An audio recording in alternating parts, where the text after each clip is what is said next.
ஓம் ஸ்ரீ வராகி தாயே போற்றி. என் அன்பு குழந்தையே, இன்று இரவுக்குள்ளாகவே எதுக்காக தெரியுமா என்னை தொடும்படி உனக்கு கட்டளையிட்டேன்? ஏன்னா என்ன தொட்டுட்டினா என் அருளும் ஆசீர்வாதமும் அப்படியே உனக்குள்ள இறங்கிடும். அப்புறம் என்ன, என் அருளாசியின் மூலமாக நீ நினைச்சதையும் எதிர்பார்த்ததையும் அழகாக பெற்று சிறப்பாக உன் வாழ்க்கையை வாழ்ந்துட முடியும். நாளை விடிய போகிற உடைவிடியலானது உனக்கான வெற்றிகரமான விடிவு காலமாக இருக்க போது. இன்று இரவுக்குள்ளாகவே நீ எதிர்பார்த்த எல்லா விஷயங்களையும் உனக்கு சிறப்பாக அமைச்சு தரப்போறேன். எப்போதுமே உன் எண்ணங்களை அழகாக நீ வச்சுக்கோ. நீ அழகா இருக்கணும், நல்ல நிறமா இருக்கணும், பார்க்கறதுக்கு கௌரவமா இருக்கணும், கம்பீரமா இருக்கணுங்கிறத விட உன் எண்ணங்கள் மிக அழகாகவும் நல்லதாகவும் சிறப்பாகவும் சரியாகவும் இருக்கும் பட்சத்தில் தானே நீ எனக்கு பிடிச்ச பிள்ளையாக இருப்ப. ஏன்னா நான் தோற்றத்தையோ அழகையோ நிறத்தையோ பார்க்க மாட்டேன். நல்ல எண்ணங்களோடு இருக்கியா, நல்ல செயல்களை செய்யாங்கிறத மட்டும்தான் பார்ப்பேன். அப்படிதான் இப்போது உன் வாழ்க்கையில் நீ நல்ல பிள்ளையாக வாழ்வதின் காரணமாக நீ எதிர்பார்த்த எல்லா நல்ல விஷயங்களையும் உனக்கு நடத்தி தர்றதுக்காக உன்னை தேடி வந்தேன். நீ எதையோ என்கிட்ட கேட்டினாலும் கடைசியில் உனக்கு எதிர்பார்ப்பாக இருப்பது நிம்மதி மட்டும்தானே. காசு, பணம், பொன், பொருள், சொத்து, சுகம் எது வந்தாலும் மனிதனுக்கு அவசியமாக தேவையாக இருப்பது நிம்மதிதான். உன்னை எப்போதும் நிம்மதியாக வாழ வைக்கிறதுக்கு இந்த வராகி அம்மா நான் இருக்கேன். நீ எதுக்காகவும் வருந்தவோ கவலைப்படவோ யோசிக்கவோ அவசியமில்லை. எல்லாரும் தேவைக்காக உன்னை தேடி வர்றாங்கன்றத இன்னும் நீ புரிஞ்சுக்காம தான் எல்லாரையும் நல்லவங்கன்னு நம்பிக்கிட்டும் நினச்சிக்கிட்டும் இருக்க. இந்த உலக மனிதர்கள் எப்படிப்பட்டவங்க தெரியுமா? தேவை மட்டும் இல்லைனா நீ இருக்கிற பக்கம் கூட உன்னை திரும்பி கூட பேச யோசிப்பாங்க. தேவை இருக்கிறதாலும் மனிதன் ஒருவர் சார்ந்தி வாழும் சமூகமாக இது இருப்பதாலும் தான் எல்லாரும் எல்லாருக்கிட்டையும் பேசிக்கிட்டு இருக்காங்க. உனக்கு உயிர் கொடுத்த உன் தாயை நேசிப்பது போல இந்த வராகி அம்மாவை நீ நேசிச்சா போதும். என் மேலே நீ எந்த அளவுக்கு பக்தியும் பாசமும் வச்சிருக்கியோ அதே அளவு பாசத்தை உன்னை பெத்தவங்க மேலேயும் காட்டிவிடு என் செல்லமே. எப்போவுமே வாழ்க்கையில் எல்லாமே நீ சரியாக நடக்கணும்னு எதிர்பார்க்குற நல்ல விஷயந்தான். ஆனால் எப்போவுமே ஒரு விஷயம் சரின்னு எப்போ புரியும்?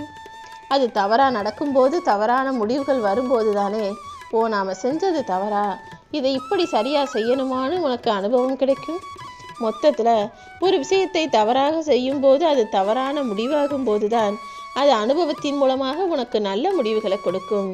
தவறு செஞ்சு நல்லதை பெற்றுக்கொள்கிற, நல்லதை கற்றுக்கொள்கிற நல்ல பிள்ளையாக நீ இருக்கிறதால தான் உனக்கான எல்லா விஷயங்களையும் சிறப்பாக நடத்தி கொடுக்கறதுக்காக இந்த வராகி அம்மா இன்று இரவுக்குள்ளாக என்னை தொட சொன்னேன். எப்போதுமே எல்லா விஷயங்களையும் நீ கஷ்டப்பட்டு செய்யணுங்கிறத விட கவனத்தோடு செஞ்சினா நிச்சயமாக அது உனக்கு வெற்றியை தரும். கவனம் செலுத்துவதில் கை தேர்ந்தவனை தான் இந்த உலகம் வெற்றியாளன்னு சொல்லும். தனித்திறமைகள் பெற்ற மனிதனை விட கவனமாக செயல்படும் கலையை கற்றவன் தான் வாழ்க்கையில் உயர்ந்த நிலையை அடைய முடியும். எப்போவுமே உன்னை சுற்றி நடக்கிற விஷயங்களையும், உன்னை சுற்றி இருக்கக்கூடிய மனிதர்கள் செய்கிற செயலையும் பேசுகிற பேச்சுக்களையும் அவர்களது நடத்தையையும் நீ உற்று கவனிக்க ஆரம்பிச்சினா வாழ்க்கையின் யதார்த்தத்தையும் உண்மையையும் உயர்வையும் நீ புரிஞ்சுக்குவ. எதையுமே இழந்துடுவோமோன்னு பயந்துக்கிட்டே வாழ்க்கையை வாழாம எல்லாத்தையும் உன்னால் தக்க வச்சு சாதிச்சு ஜெயிக்க முடியும்னு நம்பிக்கையோட உன் வாழ்க்கையை வாழ தயாராகு. நான் எல்லாருக்குமே சமமாக கொடுத்தது பொதுவான நேரத்தை தான். 24 மணி நேரம் என்பது ஏழைக்கும் பணக்காரனுக்கும் ஒன்றுதானே. ஆனால் நேரத்தை பொழுதுபோக்குகளில் வீணாக்குபவன் ஏழையா இருப்பான், சரியாக பயன்படுத்துபவன் பணக்காரனா இருப்பான்.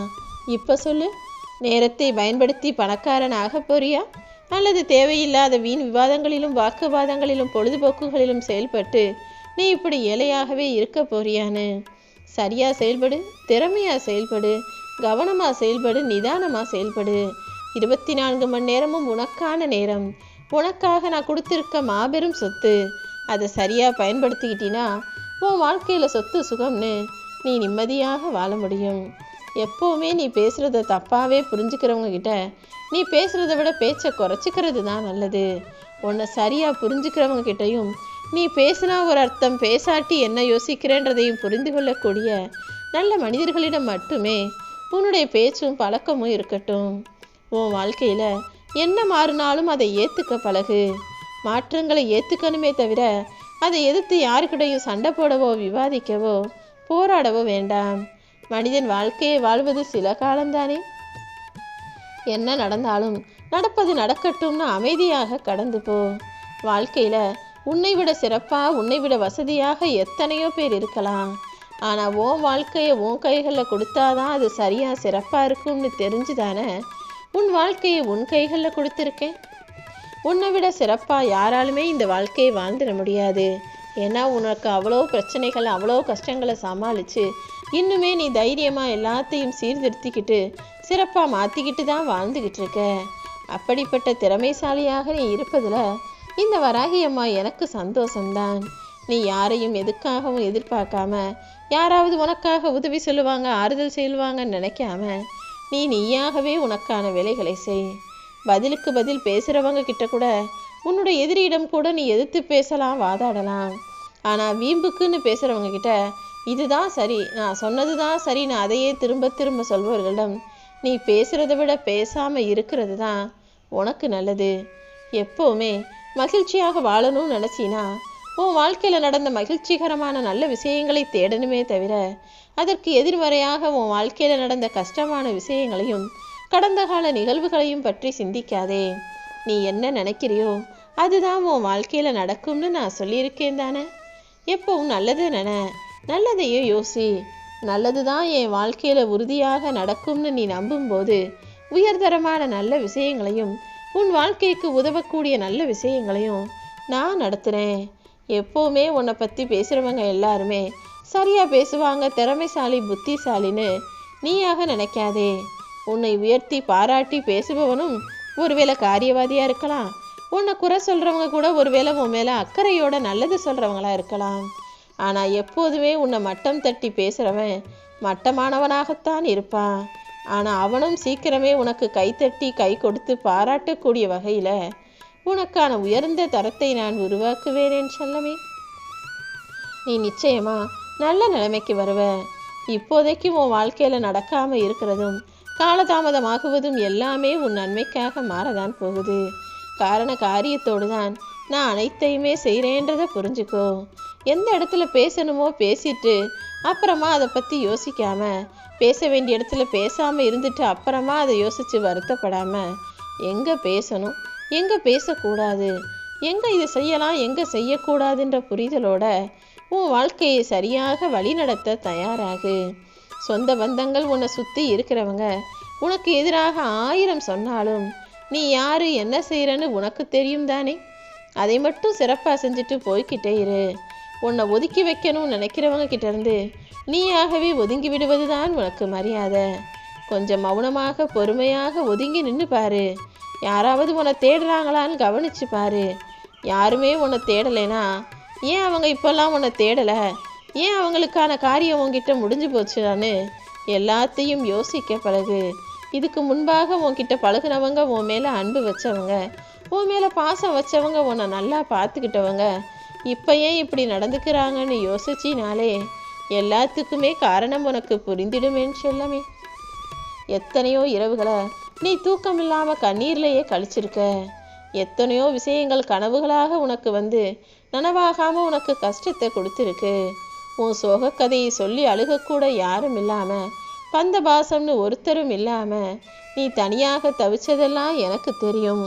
அது எல்லா இரவுகளையும் முடிவுக்கு கொண்டு வந்து எல்லா கஷ்டங்களையும் உன் வாழ்க்கையில் போக்கி உனக்கான நல்லதை சிறப்பாக செஞ்சு முடிக்கிறதுக்காக தான் இந்த நாளில் உனக்கான நல்லதை நடத்துறதுக்காக உன்னை தேடி வந்தேன். இருட்டான தெருவில் இருண்ட வழியில் வழி தெரியாமல் பயணம் செய்கிறியேன்னு நினச்சி நீ பயப்பட வேணாம்.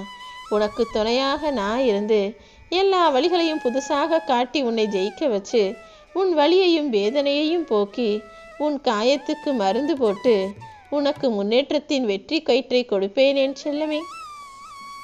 இதுவரைக்கும் மனசில் வஞ்சகத்தோடும் பழிவாங்கும் எண்ணத்தோடும் நீ யாருக்கிட்டையும் பழகுனது கிடையாது. ஆனால் உன்கிட்ட பேசுகிறவங்கெல்லாம் பல பேர் உன் மேலே நஞ்சை கக்கியிருக்காங்க, விஷத்தை வாரி உமிழ்ந்திருக்காங்க, தேவையில்லாமல் உன்னை குறை சொல்லியிருக்காங்க, அவமானப்படுத்தியிருக்காங்க. ஆனாலும் கூட இதெல்லாம் மனிதர்கள் செய்யும் சாதாரண விஷயம்னு அதை தாண்டி வரக்கூடிய அளவுக்கு தைரியமான பிள்ளையாகத்தானே இருந்த. இன்னும் உன் வாழ்க்கையில் நீ துளிர் விட்டு விருட்சமாக மாறி ஆலமரம் போல படர்ந்து தளர்ந்து செழித்து நிற்க போற. தனிமையில் தவித்த உனக்கு துணையாக இந்த வராகி அம்மா நான் வந்துட்டேன் தானே. இனிமே உனக்கு மனசு சரியில்லை, மனசு கஷ்டமா இருக்கு, வாழ்க்கை கஷ்டமா இருக்குன்ற வார்த்தைகளையே வரவிட மாட்டேன். உனக்கு துணையாக ஆறுதலாக நான் இருந்து உன்னை ஜெயிக்க வைப்பேன் என் செல்லமே. இத்தனை நாளா நீ எதுக்காக காத்துக்கிட்டு இருந்தியோ அந்த நல்ல நிகழ்வு தான் நடக்க போகுது. அதை பற்றிய நல்ல செய்தியும் இன்னும் சீக்கிரமே உன் செவிகளில் வந்து சேரப்போகுது.